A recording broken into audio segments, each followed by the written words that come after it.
Welcome once again to Gene Ho.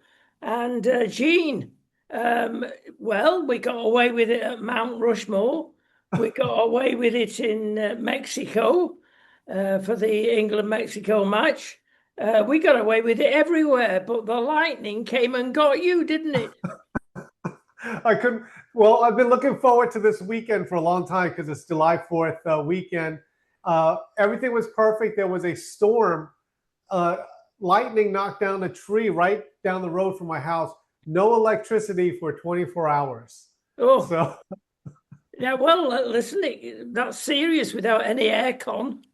well, listen, it reminded me how lucky we are, and we've gotten spoiled with the electricity and the air condition. So it was brutal, but it wasn't like it was more of a I feel thankful for today. So it's all good. There you go, you're online again. Well, Donald Trump's online and offline. He's got a slim Senate majority, but he keeps coming across opposition. But I think he does it on purpose. What's going on? Well, of course, we have a big midterm election traditionally in the midterms, which midterms mean there's no presidential election. So you have the House and the Senate up for grabs. And in the past, whoever is controlling the presidency, I won't say usually, but almost always loses. It happened to Obama. It happened. One of the houses fell when Trump was around as well. It's critical that he keeps both houses. One's not even acceptable because then there's in America, all of the committees change over. So the chairmans all become Democrat or Republican, depending on who controls it. So this is critical. And Trump's had some pushback from some of the Senate, but I think he's gotten past it. Donald Trump even mentioned John Thune in the Mount Rushmore speech. And that's John Thune, the Senate leader. That's his home state. So it looks like it was mended. The bridges and the fence, everything's mended. It's definitely a love-hate relationship, isn't it? Yes, the Senate's a little different. They like to be tough guys. Some in the House, they like to play the little games and every once in a while, but the Senate, they do play tough guy, and it's natural. They all do it. They are very, very powerful. There's only like 51 of them on each side, so they like to play tough, and but Donald Trump knows how to play that game too. Yeah, they make a lot of noise.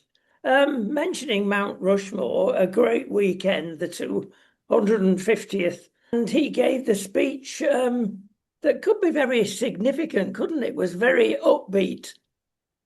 Yeah, yes. We were celebrating here at George Magazine when we first started the reboot. We created a shirt, or we had a shirt that said "The best is yet to come," and on the T-shirt it was Mount Rushmore with Donald Trump added, digitally in the graphics added with fireworks. So we were thrilled when Donald Trump gave the speech for the 250th anniversary that indeed he did say the best is yet to come, and it just matched our T-shirt from 4 years ago. So we're thrilled about it. The keynote there, of course, was American exceptionalism. I like that because every nation is unique, but especially the states. Yeah, right now with this, America is really the rank and file Americans, the ones that really do a lot of the work or have jobs and go out. And maybe they might not seem like they're always the most political in the world, but the feel in America is good right now. Gas prices are down. I don't know what the psychology of really, really high gas prices are, but they're starting to drop and it's starting to be more manageable. So people are feeling better. Yeah, it is important, of course, where if you drive down any street, you'll see a gas station and it's right in front of you, the state of the economy on the prices. So it's very immediate, isn't it? Yeah, yeah. We got to study the psychology of it, but it affects me as well. I mean, when the prices are high, you switch your whole lifestyle around. For example, you just don't fill up the tank. At least that's not what I do. I just like, okay, let's just get by. We'll throw in $25 and your tank is always near empty. But that's what Americans do. But when you see the gas prices go down, at least mine's on the extreme side. For me, in dollars, it's about $3, a little bit over $3, which is it's definitely acceptable compared to what it was. So Americans do feel better. Absolutely. You don't know how lucky you are. We mentioned that last week with your prices. There's so much tax raising in Europe, especially in the UK. A fraction of it goes to the petrol companies, but there you go. That's what happens. The other thing I like about what's happened in the States, and it's been coming on for a while, and yet it's patently obvious in the United Kingdom as well, but nothing seems to resonate with the people, and that is the communist menace in our land. And, it's the difference between the patriots and the Marxists.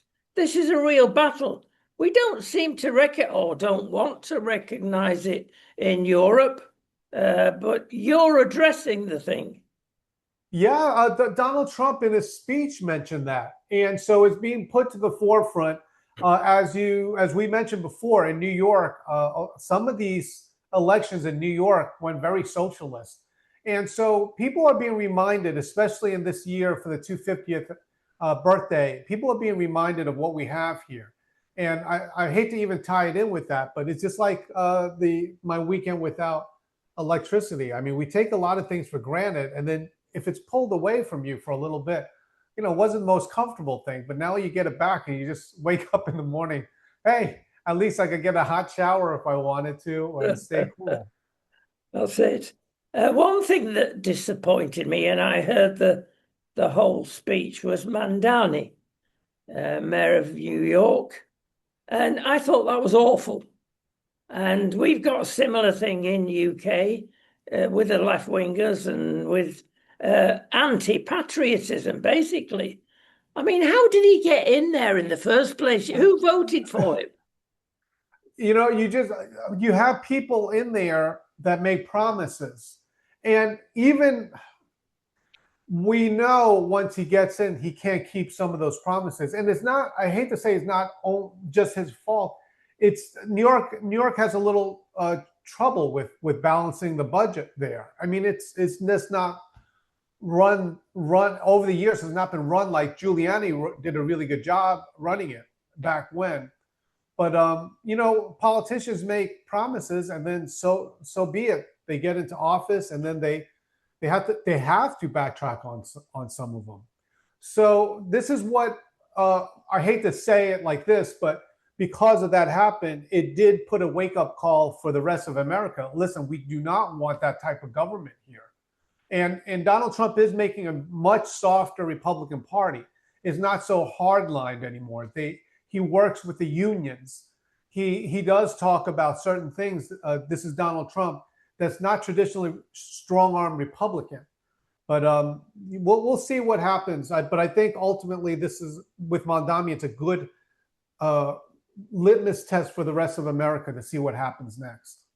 Yeah, it amazes me really from both points of view, in that after having Boris Johnson make a great performance in London and got things going, and then you get Sadiq Khan, a real live Muslim, and in the extreme.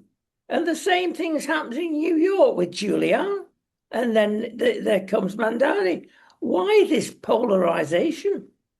Well, one of the things we've been doing at George Magazine is, because it's the 250th, we went back and studied some of the history and brought it out. Really, the Christian roots, I should say, of America. And, we do have freedom of religion here in the United States. And so people can have other religions. But at the same time, the founding of it was based a lot on these Christian principles. And then many Americans, like I said, I hate to even use the word rank and file, but the rank and file that might not be the most political online, but the ones that go and vote, they don't really want this type of government. They want a much more conservative, maybe not ultra conservative, but more definitely right leaning. Yeah, there's always the macro indicators thinking of the midterms here. There's still core inflation and fairly high interest rates, and nothing seems to be happening there in going south, decreasing.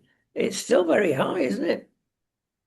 Yeah, when it comes to a lot of the things going on in America, we at George Magazine have said before, just wait until the time period between the 4th of July, when there is a little momentum going forward till the midterms. All of these things that Donald Trump has promised, or most of them, have to be taken care of before the midterms. He cannot afford to lose the midterms. Quite frankly, not even one seat. So we'll see what happens with that.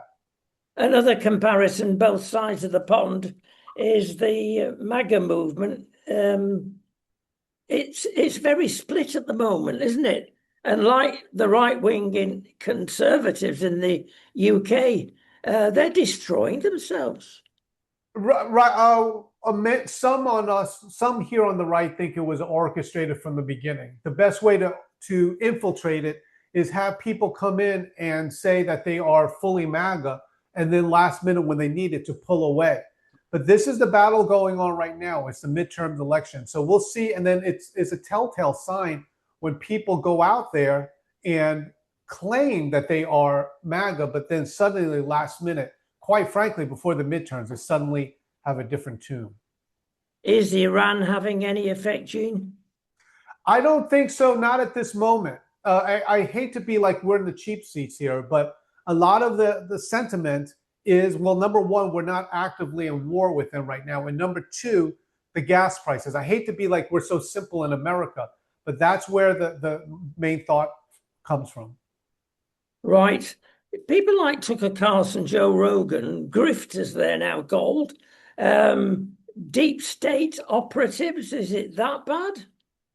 I don't think so much for Joe Rogan. I think with Joe Rogan, I think he's his own mind. I think what he does, Joe Rogan, is I won't say it like this, but goes with the wind. Sometimes he's for Trump, sometimes he's for not. And ultimately speaking, I don't think he is any of the problem with what's going on in America. It's mostly it's people that claim to be on Trump's side, but secretly are undermining his agenda. That's the real problem. And I don't think Joe Rogan was ever like that. No, I mean, people are still disappointed in the Epstein files, the attempt to hide things, the tariff defeat, let's call it, in that he's not been able to go ahead with everything he wanted to. This is all a barometer of what's going on. I think that's something very easy to look and point to, but at the same time, Kash Patel is doing an amazing job. Kash Patel is locking up so many child sex traffickers and rescuing them. He's doing a great job. And so with what all this going on is something easy to point to say, oh, look, Trump didn't fully do this. And I believe that's what they're using as a narrative to try to get Trump. But really, Kash Patel, who's in the FBI director, is doing an amazing job. Will you send him over to Britain, please? We've got plenty of terrible things happening, of course, with child molestation, with lots of things that have been going on for 30 years. And any government of any colour doesn't make any difference. There's implications there for everybody, but especially the left. So we send him over, we'll have him, he can sort us out. Finally, we've got to mention that the Trump will come to an end. He can't have a third term. And there's allegations of jockeying for position. And therefore, it's going to be a rough ride the rest of his term. Well, we'll see. The heir apparent to this is possibly J.D. Vance. So we'll see it. A lot of us love Marco Rubio. We love Vance too. But Marco Rubio, he has a good attitude towards this. He says, at least at this point, that if Vance runs, he will support Vance. He will not run against him. Lastly, we'll talk about soccer. And you realise, Gene, that we're going to get our own back after 250 years when we play you in the final. I hope.